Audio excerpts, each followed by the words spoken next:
So this is my lecture on Thomas King's novel, Medicine River. And I'm going to break this lecture into two parts. In the first part, I'm going to talk about chapters 1 through 4.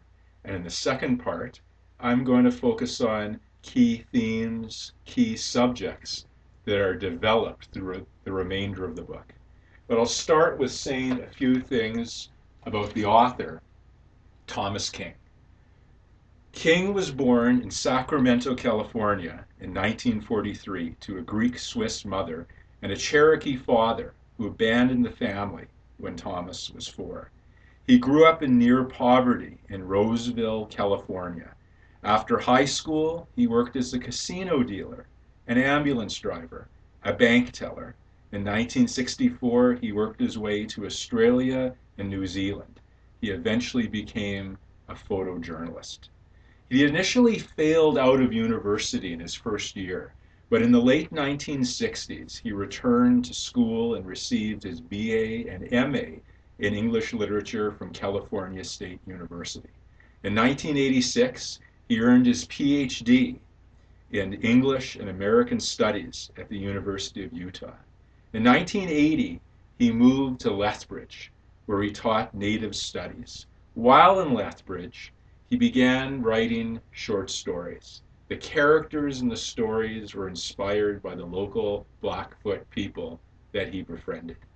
In 1989, his first novel, Medicine River, was published by Penguin Books.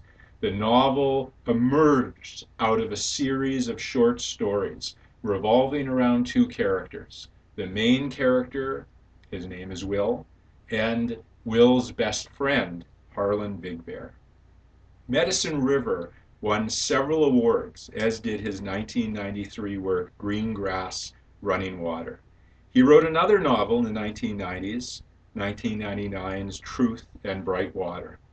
He then wrote two mystery novels under the pen name Hartley Goodweather, 2002's Dreadful Waters Shows Up, and 2006's The Red Power Murders. His most recent novel, 2014's The Back of the Turtle, won the Governor General's Award. He's also published two collections of short stories and 4 children's books featuring the character Coyote. From 1997 to 2000, he wrote and performed the CBC radio series, The Dead Dog Cafe Comedy Hour. From 1996 to 2011, he was a professor of English and creative writing at the University of Guelph. He was the first person of indigenous descent to deliver the prestigious Massey Lectures at the University of Toronto. In 2004, he was made a member of the Order of Canada. So that's Thomas King, and now I want to get into his book, and in particular, the storytelling techniques that he uses throughout Medicine River. And among the most important is his style of narration. In Medicine River, Thomas King employs what is called first-person point of view. In literature, point of view refers to the way the story gets told. The narrator is the person telling the story. First-person point of view limits the matter of the story to what the first-person narrator knows, experiences, infers, or can find out by talking to other characters. Sometimes the first-person narrator is the protagonist, the central character in the story. Charles Dickens' famous novel, David Copperfield, is narrated by the character David Copperfield. Likewise, Dickens' Great Expectations is narrated by the protagonist Pip. Moving ahead to the 20th century, one of the most famous novels with a first-person point of view narrator is J.D. Salinger's The Catcher in the Rye. It's Holden Caulfield, the protagonist, who narrates his own story. Sometimes this first-person narrator is a witness of the matters that he or she relates. Here I think of F. Scott Fitzgerald's brilliant 1925 novel, The Great Gatsby. It's not narrated by the title character or even his beloved Daisy. It's narrated by, in many respects, a side character named Nick Carraway. There are other times in fiction when it's a character who participates in the story, but only in a secondary way, who will then serve as the first person narrator. Here I think of Dr. John Watson in the Sherlock Holmes stories. Sherlock Holmes is the main character. Dr. Watson is the character relating his friend's adventures to us, the reader. Well, when we get to King's Medicine River, the first person narrator is the protagonist, the central character of the story, Will. Will is similar to his creator, Thomas King, in a number of ways. Will is a photographer. Will is half indigenous and didn't grow up on a reserve. And Will is well educated. But we still should not entirely equate Will with Thomas King. Will is a persona that King has created, just as in his many songs that we looked at earlier in the term, Bruce Springsteen creates personas who are in some respects similar to him, but shouldn't be equated to him. Well, let's get into the book. Ruby Weave, who's a scholar of Canadian fiction and a writer of Canadian fiction himself, has said the following of Medicine River. He said, though the novel does have a large overarching plot, each of its 18 chapters can be read as a story complete unto itself, with a beginning problem that is more or less resolved by the end of each chapter story. So what's going on here in Medicine River is that King is merging two forms of fiction. He's merging the novel with the short story, creating a hybrid of the two. And that's one of the many reasons why Medicine River really ranks among my favorite pieces of modern literature. Well, King starts the novel in medias res. That is a Latin term for in the middle of things. And the chapter begins with a letter to Rose. So let's turn to page 3 of Medicine River, and I'll read that opening to you. Dear Rose, I'll bet you never thought you'd hear from me again. I've thought about calling or writing, but you know how it is. How are you and the boys? Bet they're getting big. Bet you're probably mad at me, and I don't blame you. I'm going to be in Calgary for a rodeo, though I might drop in and see you. So initially, we don't know who Rose is. We don't know who the letter writer is. We next come to a description of the sitting. Paragraph 2, page 5. Medicine River sat on the broad back of the prairies. It was a non-pretentious community of buildings banked low against the weather that slid off the eastern face of the Rockies. Summer was hot in Medicine River and filled with grasshoppers and mosquitoes. Winter was cold and long. Autumn was the best season. It wasn't good, just better than the other three. Then there was the wind. I generally tried to keep my mouth shut about the wind in Medicine River. So Medicine River is a fictional name that King gives to Lethbridge, Alberta, King's home at the time that he wrote this novel. So we're plunged into the action in the first paragraph, this letter, the author of which we still don't know. Then we get this very precise and vivid description of the novel's setting. And in paragraph number 3, we're introduced to the other main male character of the novel, the character named Harlan Big Bear. Follow along with me. Harlan Big Bear was like the prairie wind. You never knew when he was coming or when he was going to leave. Most times I was happy to see him. Today I wasn't. I had other things to do. There were photographs in the wash, 3 strips of negatives that had to be printed. But that didn't stop the wind from blowing, and it didn't stop Harlan. So it's from Harlan's conversation with Will that we learn the origin of the letters. Turning over now, middle of page 5. Harlan reached into a coat pocket and pulled out a package. It was a thick rectangle wrapped round with blue velvet and tied with yellow yarn. Letters, said Harlan. Hiya, from your father. So as the conversation continues, we learn that Rose, the Rose of this letter, is Rose Horsecapture, Will's late mother. And the author of the letters was Will's father, a white man who was a rodeo star. Will thinks back, as the chapter continues, to the time in an awful moment from his childhood when he first saw the letters, which at the time were kept in a locked wooden chest in his mother's closet. He remembers that when his mother caught him reading the letters, she slapped him, having never done so before. Rose didn't want anyone to look at the letters. And there's the suggestion that Rose, Will's mother, couldn't bring herself to look at them either, but at the same time, she couldn't throw them away. Rose, as we come to know her in the flashbacks, in this chapter and in subsequent chapters, seems to have been defined by the heartbreak of her marriage ending. At the top of page 8, so let's just turn over to page 8. At the top of page 8, we move back to the present.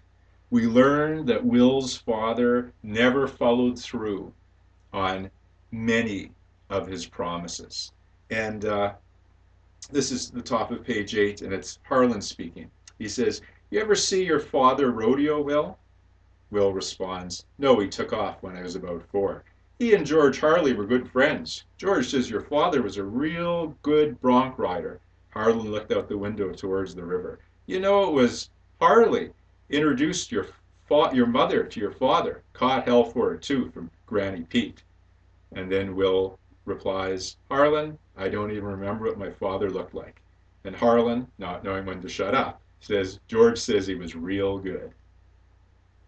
So Will is haunted by the memories of his absent father, and the memories of a childhood growing up without a father.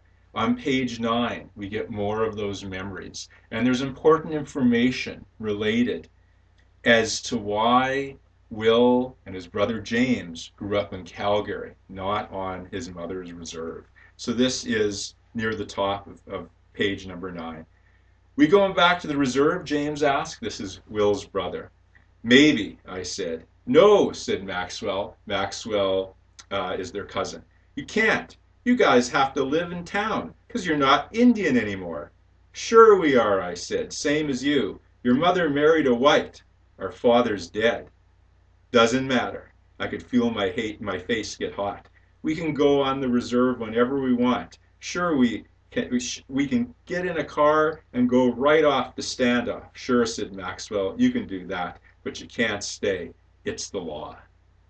So what is being referred to here, the law, is the 1876 Indian Act, which stated that a Native woman who married a Native man lost treaty status for herself and her children.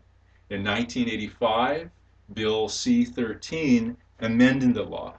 So here we have King criticizing the Indian Act through this bully who's taunting Will and his brother James. Well, at the top of the next page, we get back to the present day one more time. Well, actually, this is the bottom of page 9. And it picks up after another letter is being read. And it's Harlan speaking. "Hiya, Will. Your mother must have loved them, keeping all those letters." And Will responds, "The guy was a jerk, Harlan. I don't know why she kept the letters." Hiya, maybe you should go see him, said Harlan. Maybe take him out to dinner. He's dead. He died in a car accident. He was drunk. Harlan poured some hot water in his cup. Too bad that. He wrote a good letter. Bertha said they made him cry. Bertha read these? Turning over the page. You know Bertha. Shit, says Will, disgustingly. She didn't mean any harm, Harlan says. She says your father loved your mother a lot. Will replies, had a damn funny way of showing it. Hiya, maybe he was just young. Hiya, what do you think, Will? About what? So Will has spent his life wondering why his father abandoned him. Why, if his father loved his mother, as he claims in these letters, he treated her the way he did. Now, the full name of Will's father is never mentioned in this novel. Neither is Will's legal last name, which would have been his father's name too. And I think Thomas King does this to underscore Will's disconnectedness to his father, Will's own sense of not knowing who he is. Well, at the very end of chapter 1, Will's dark mood is broken. It's broken by his friend Harlan. And that's the middle of page number 10. And Harlan says this, saw Will Sampson on television. And Will Sampson was a 7-foot indigenous actor who can be seen in a great number of films and TV shows in the 1960s, 1970s, and 1980s. He's best known for co-starring with Jack Nicholson in the 1975 film One Flew Over the Cuckoo's Nest. So that's who Harlan is referring to here. And this is the movie that he saw. He says, it was a movie about being a sheriff. That's what he said all the time. Hiya, he's a real Indian too. What do you think? And here's Will's response. I couldn't help it. I started to laugh. Harlan, I said, it sounds dumb as hell. Hiya, said Harlan, loud enough for the cooks in the kitchen to hear, as he began to laugh too. The two of us sat there laughing. So as Will notes at the beginning of the chapter, Harlan has, this is the way he puts it on page 3, Harlan has a strong sense of survival, not just for himself, but for other people as well. So chapter 1 of Medicine River introduces us to 3 of the novel's key themes, which will be developed over the course of the book. And it's wonderful how King does this in such a subtle way. The first theme is the search for identity. What makes a person, as Harlan puts it, a real Indian? The second theme is the legacy of the absent father, and the third theme is the importance of friendship. In this chapter, we also see the main narrative technique that is used throughout the novel. The first-person narrator, Will, brings together in each chapter stories from his past with stories from his near present. And thus the reader must be attentive, very attentive, to the shifts in time periods. Well, typically, the final few sentences of each chapter intertwine the two stories, the story from the past with the story from the near present, as is the case in chapter number 1, when Will remembers the photos he once saw of his parents together. Just turning to the very end of page number 10. Harlan stood there with a packet of letters in his hands. The velvet cracked at the edges, the yellow yarn had lost most of its color. I remembered the picture of the two of them, my mother with her dark hair and eyes, the pleated skirt spread all around her. She was looking back, not turned quite far enough to see the man behind her. His hands lay on her shoulder lightly, the fingers in sunlight, his eyes in shadows. So Will becomes highly, and perhaps unrealistically, poetic at the end of chapters. At the close of the chapters, you could say that Will's voice merges with that of King's. So that's a very important storytelling technique in this first-person point of view story. That is bringing together stories of the past and the near present.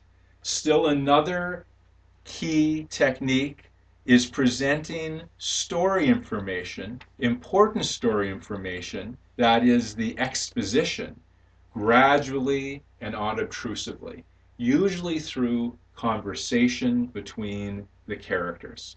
In an interview, Thomas King has said the following. He said, "There are too many writers who don't understand the difference between telling and showing.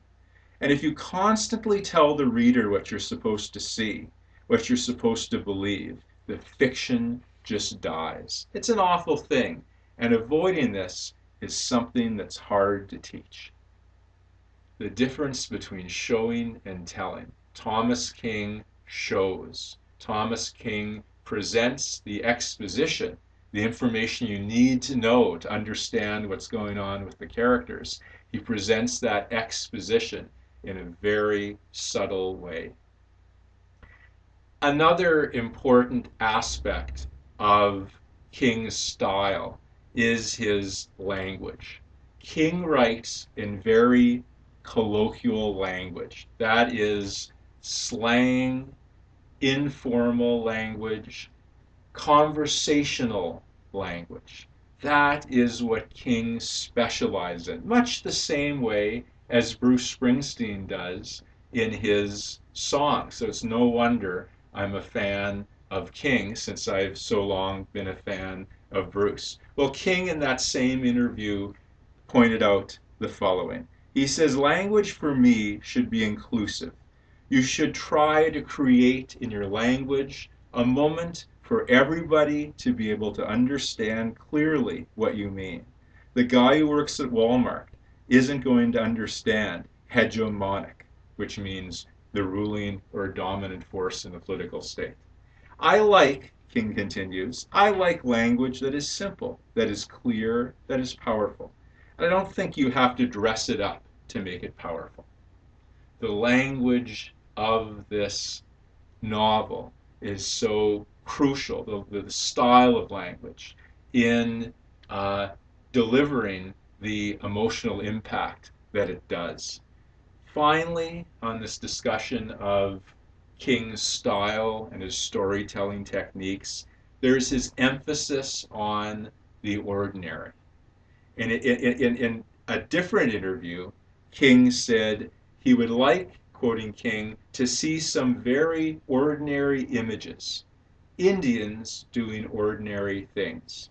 King goes on to say that he's not interested in stories that conform either to negative or positive romanticized stereotypes of Indigenous people. And there's a very important passage that's relevant to what King is talking about in terms of representing the ordinary. This passage is on page 138. And so let's just skip ahead to page 138. And it's roughly in the middle of the page. It's in chapter 12. And the character Lionel James, who's the most respected elder on the reserve, is talking to Will and Harlan. And he tells the story of how, when he has spoken to audiences in Germany, France, and Ottawa, he's found, as he puts it, as I say, this is the middle of page 138, he's found that people want to hear stories about how Indians used to be. I got some real good stories, funny ones, about how things are now. But those people say, no, tell us about the olden days. So at this moment in the novel, King is commenting on his own writing. In Medicine River, King tells, as Elder Lionel James puts it, some real good stories about how things are now, or at least as they were when he wrote the novel. So let's then move on to chapters 2 and 3. Chapters 2 and 3 flesh out the character of Harlan Big Bear.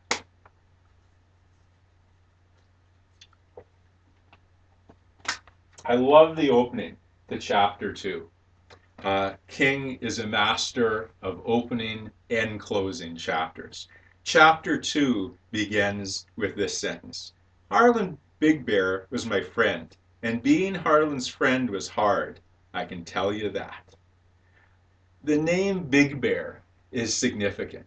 Historically, Big Bear, who lived between 1825 and 1888, was a Plains Cree chief who, in 1876, was the one chief who refused to sign Treaty 6 with the Canadian government on the grounds that he knew the government couldn't be trusted. Well, the Big Bear in this story, Harlan Big Bear, is a memorable and engaging character. It becomes clear early on that Harlan has good intentions. He always has good intentions, but he is also quite manipulative and a classic busybody. Will tells us, just skipping ahead to page 24, Will tells us Harlan kept up on all the gossip. Nothing happened on the reserve or in town that Harlan didn't know about. When he stopped by his studio on Wednesday, I could see he had something big on his mind. He was smiling inside, and it was leaking out the sides of his mouth and his ears. So Harlan annoys Will, but Will never loses affection for Harlan. We get the sense that Will's life would be empty without Harlan. Harlan is his primary connection outside his own self. Harlan is Will's connection to the world. Well, later in chapter 3, and this is on page 25, middle of page 25, Will adds, helping was Harlan's specialty. He was like a spider on a web. Every so often, someone would come along and tear off a piece of the web and poke a hole in it. And Harlan would come scuttling along and throw filament after filament until the damage was repaired. Bertha over at the Friendship Center called it meddling. Harlan would have thought of it as general maintenance. People are fragile. Doesn't take too much to break something. Starfish are lucky, you know. You break off one of their arms and it grows back. I saw it on television. So Harlan is an amusing and over-the-top character, but he's also wise. He understands that people are fragile. He understands that, as he puts it, people need maintenance. He is a believer in community. Well, just moving back to chapter 2. In chapter 2, Harlan comes to the foreground, and this chapter is ultimately one about talent and brotherly bonds. In the near present day story, Will is playing on a men's basketball team coached by Harlan. The team never makes it to the championship. The 40-year-old Will is the team's weakest player and wants to quit the team. To a comical degree, Harlan is constantly trying to find ways to motivate the team, certain that they can be winners. This is on page 16. Sort of near the top of the page. At the first of the season, we needed new uniforms, according to Harlan, something to give us pride. After the first 3 losses, we needed to be in better shape. The last time Harlan had dropped by to talk to me, we needed discipline. So Harlan, despite being older than the other players, suits up and plays on the team himself. So that's the near present day story in chapter number 2. In the past story, the childhood story, Will discovers that, well, he's a mediocre athlete. His younger brother, James, is an excellent artist. And then as the childhood story unfolds, we hear Will's account of how, out of jealousy, he helps the neighbor's child, Henry, deface James's drawings. But there's a twist. James is unfazed by the cruel prank and simply makes a new drawing, a better drawing. And in the end, Will the late childhood version of Will is proud of his brother, as he's remained proud of his brother into adulthood. Well, in present day, Harlan makes the argument for why Will must stay on the team, because Will gets so disgusted he avoids coming to practice and he sits out a game. Well, let's just turn to page 20, which is close to the end of this chapter. And we hear Harlan's words of wisdom midway through the page. Harlan raised his hand and shook his head. Serious now, Will. I came to talk to you about the team. Team gives the boys something to belong to, something they can be proud of. The boys look up to you, Will, like a brother. Floyd said it wasn't the same driving into the key and not seeing you standing there under the basket. Will replies, that's about all I do. Well, ultimately, Will relents, likely realizing that he needs to continue playing on the losing team out of a sense of brotherhood, which is what is truly important. So both stories, the near present day story and the childhood story in chapter 2, are ultimately about the importance of brotherhood. Well, in chapter 3, Harlan attempts to make matchmaker, trying to arrange a romance between Will and another key character in the novel, Louise Heavyman. Louise is a tax accountant who does the taxes of both Harlan and Will, and apparently much of the indigenous community in Medicine River. On the surface, Louise is a tough, blunt, no-nonsense pragmatist. This is on page 22, bottom of page 22 going on page 23. Will narrates the following.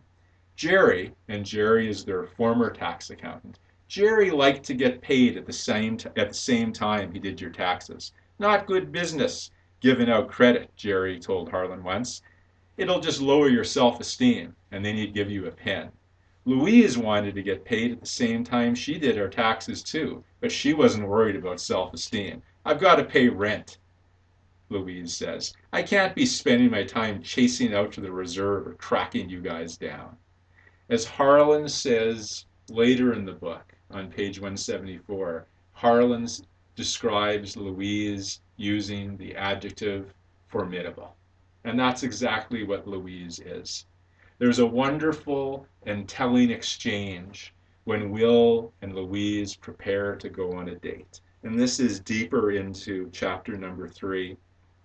This is on page 29.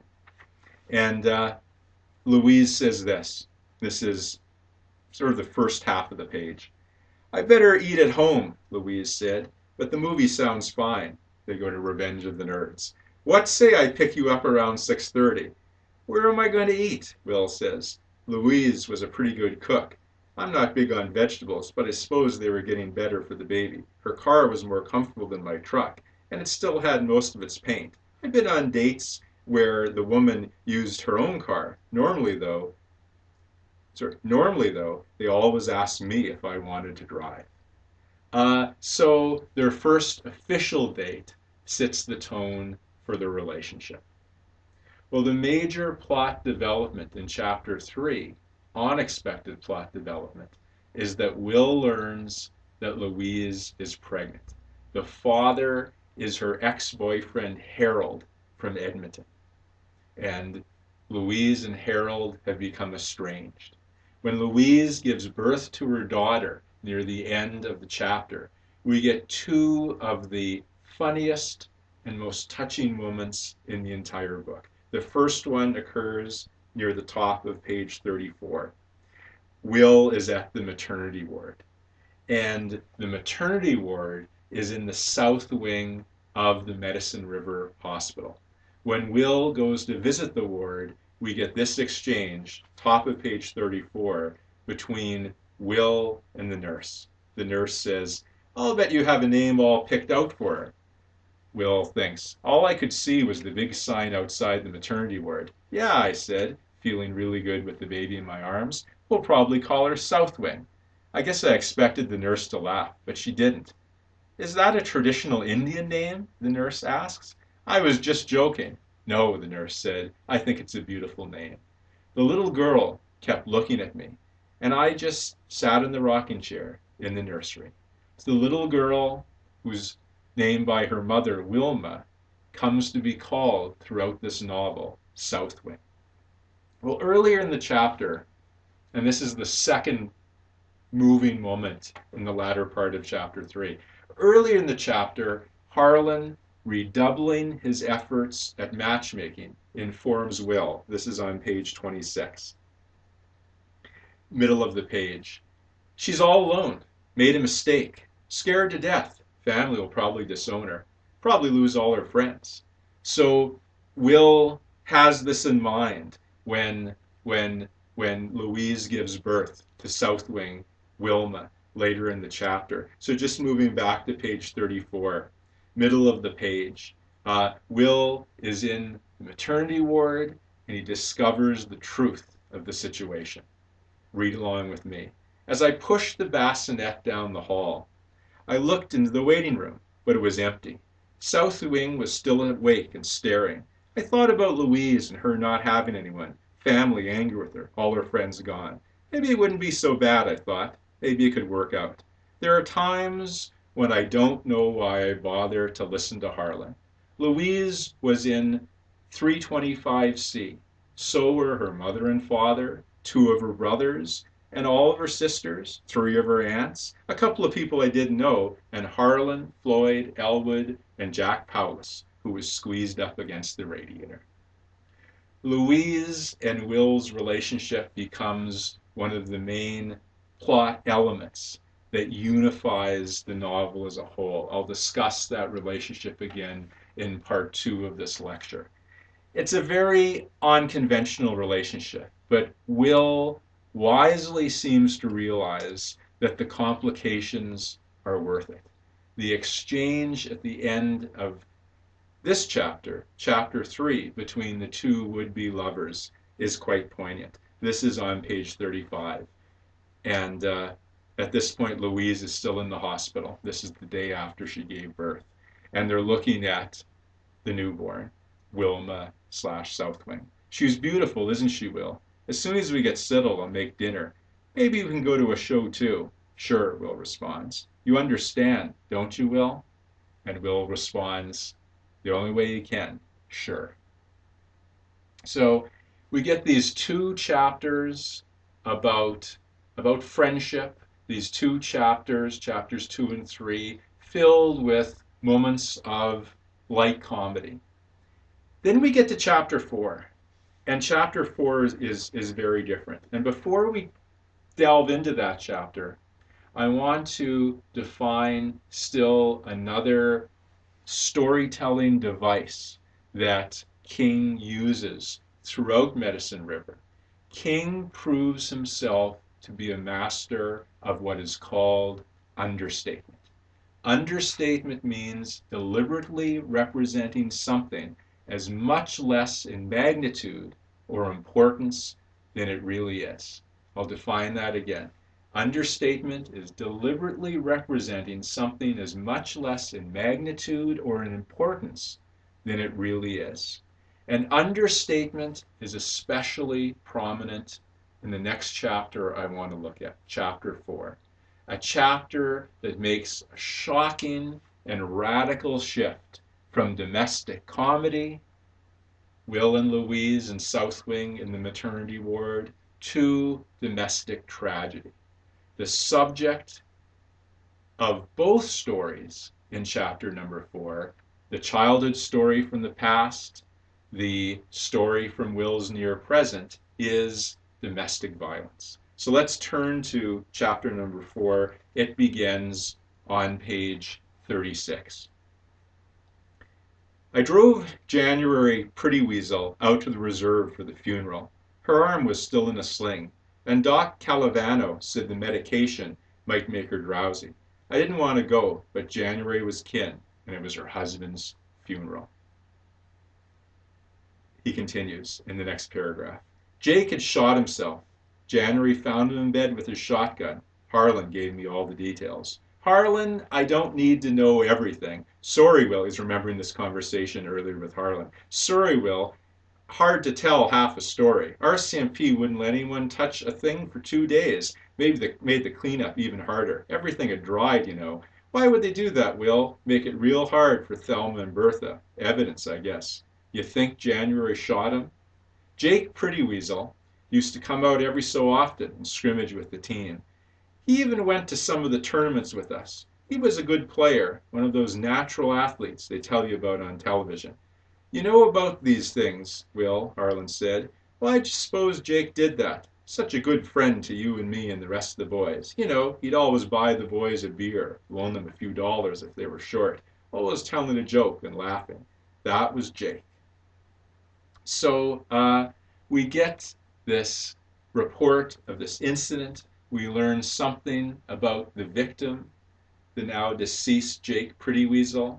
And all this opening part of the chapter leads up to two simple, devastating sentences on page 37.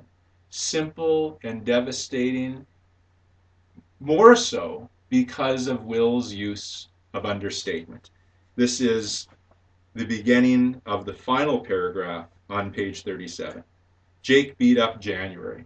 It was no secret. There's a remarkable twist in this chapter. We might expect it to be revealed that January murdered her husband. Instead, it turns out that January, coming home and finding her husband dead, wrote an apology suicide letter and passed it off as his. The RCMP took it to be his suicide note. And she reveals this to Will on page 40. This is the very bottom of page 40, and this passage finishes up on page 41. She tells Will, last few years, he stopped apologizing, and he just beat me. I had to wear those glasses to work. Then he's dead. He should have apologized before he died. It must have been an accident. So I did it for him, wrote the letter. Pretty silly, huh? He says some real sweet things.